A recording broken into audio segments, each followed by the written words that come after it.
Have you ever wondered what it really takes for a startup to get acquired? Today, we're diving into what actually makes startups irresistible to large buyers.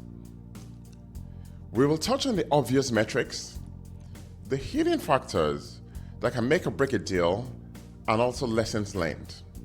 You will hear insights from 4 experienced founders who have navigated complex exits. First, we have Yasen Dimitrov, co-founder of Intelligence Node, who earlier this year sold his company to IPG, a Fortune 500 company, in a $100 million deal. Next, we have Dan Skiffman, co-founder of T-Vision Insights. He's been involved with 2 multi-million-dollar exits and scaled another industry giant. Third is Dylan Solanki, founder of Storylocker. He previously sold his first restaurant before joining a large Australian startup and helped scale it on a path to a successful exit. And finally, we have Edwina Sharak, founder of Playbook. She sold her 3rd baby in a life-changing exit, which came about from winging it while fiercely protecting her mission. From their combined experiences, 6 powerful themes emerge that can dramatically increase your odds of getting acquired at very attractive terms. Let's dive in. We were presented with 10 different acquirers. We got offers from 5 of them, for which we were very grateful. What was really appealing about IPG was that they were a big company. It was the right number for me because I live a full and wonderful life and I don't have to worry about things, and it's enough. I just feel that's such a gift. Another deal on the table at the end of the first semester at Sloan and get it done. That money helped pay for business school and put me in a solid spot. IPG is a fantastic home for us, and I think we'll delve into why we chose IPG. It took us from a smaller B2C business, then into the B2B licensing software space. We went from small through to really large, Salesforce being one of our largest corporate clients who provided BirthBeat in their health and wellbeing packages. They're a mobile ordering platform, so to expand their product suite, they felt that a CRM product would complement the existing product, which absolutely it would do. But they wanted to crack the UK market and European market, and we already had an established base, so it was a good opportunity for them to come into the UK market and then cross-sell their product to our CRM customers. So they acquired us. We got a great deal from a business that actually wasn't one of those frenemies. It was a business that had a retail business that wanted to expand e-commerce. They're in a crossroad at the moment. The advertising industry is getting disrupted, and what they're trying to do is to beef up their commerce offering, where we play very well. So that's how the marriage happens, right? They had a need for a company like us, and we wanted an acquirer that will help grow our company.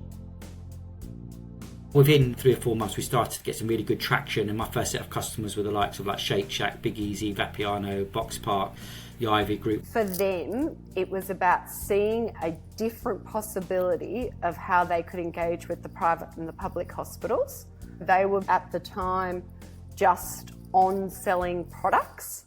The opportunity of online education, being able to add on packages and upsell things, that was very attractive to them. Just make sure that from day one, really, just make sure that you've got everything in order. So make sure your financials are in order, make sure you know your numbers. Focus on building a rinse, repeat machine to scale up the sales. Because if you're not getting a lot of sales, no one's going to buy your business. I would say the third thing is make sure that your product fits into the buying pattern of the customer. Find something the world needs, find something you like and you're good at doing, and make some money. And it's that simple.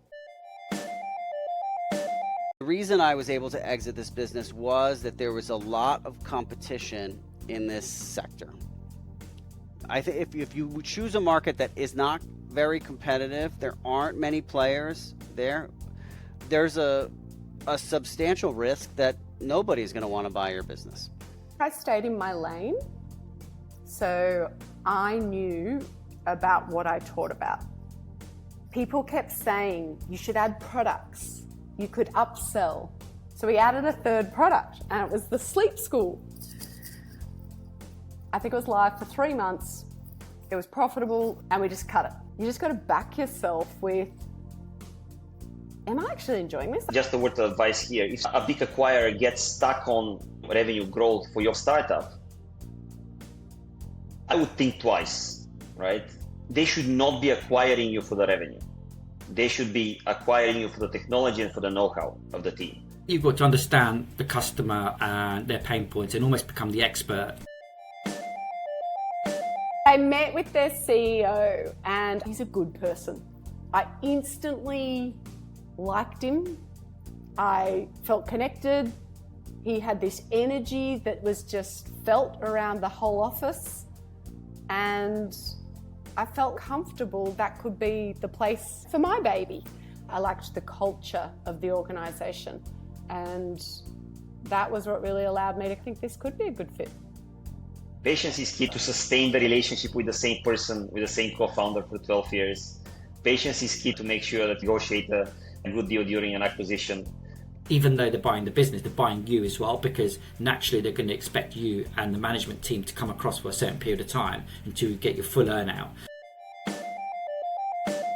I wanted to go to business school.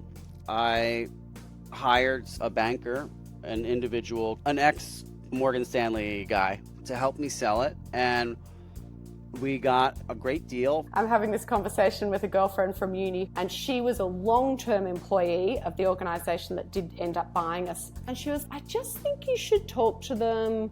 We decided to onboard a banker, a fairly popular firm, to help us with the sale. And I cannot recommend this enough. During the previous approaches, we were trying to close the deal by ourselves. If you have, like in our case, a fairly mature company, I would recommend hiring an advisor, because they take a lot of the emotion out of the deal. It takes time, because you have a lot of decision makers on the other side. For us, it took 12 months from the first meeting to actually closing the deal.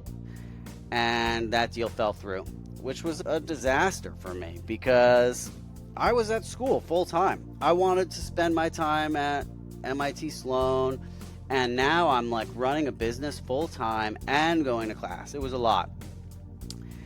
I'm like, no, you've got to really back yourself in terms of the value of what you can offer.